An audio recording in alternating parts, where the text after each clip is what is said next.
আসসালামু আলাইকুম। আপনারা সকলেই ভালো আছেন।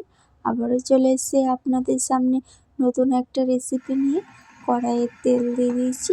তেলটা গরম হয়ে আসলে ডিমগুলো আমি ভেজে নেব একে একে। ডিমের ওপর দিয়ে একটু লবণ ছিটিয়ে দিয়েছি। এই রেসিপিটা আপনারা প্রথম থেকে শেষ পর্যন্ত দেখতে থাকবেন, আশা করি আপনাদের ভালো লাগবে। ডিমগুলো আমি এভাবে ভেজে নেব। ডিম ভাজা আমার হয়ে গেছে। এখানে নিয়ে নিয়েছি ডিম ভাজা, টমেটো কুচি, পেঁয়াজ কুচি, ধনেপাতা কুচি। এবারে কড়াইয়ে তেল দিয়ে দিয়েছি। তেলটা গরম হয়ে আসলে দিয়ে দিয়েছি গোটা জিরে, একটা শুকনো লঙ্কা আর পেঁয়াজ কুচি। পেঁয়াজটা লাল লাল করে ভাজা হয়ে গেছে। এবার দিয়ে দিচ্ছি টমেটো কুচি। এবার দিয়ে দিচ্ছি কাঁচা লঙ্কা বাটা, স্বাদ মতো লবণ, হলুদ গুঁড়ো।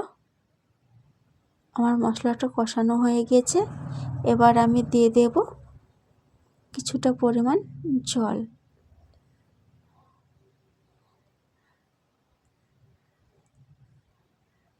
আমার জল দেওয়া হয়ে গেছে।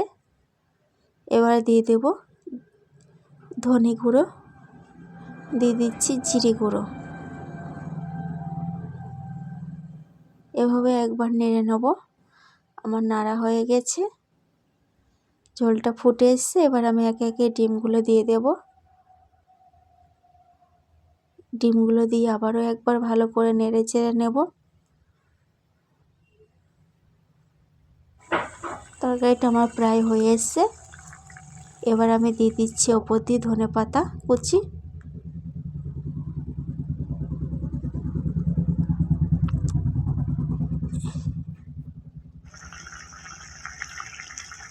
এবার আমি একটা পাত্রতে তুলে নিচ্ছি।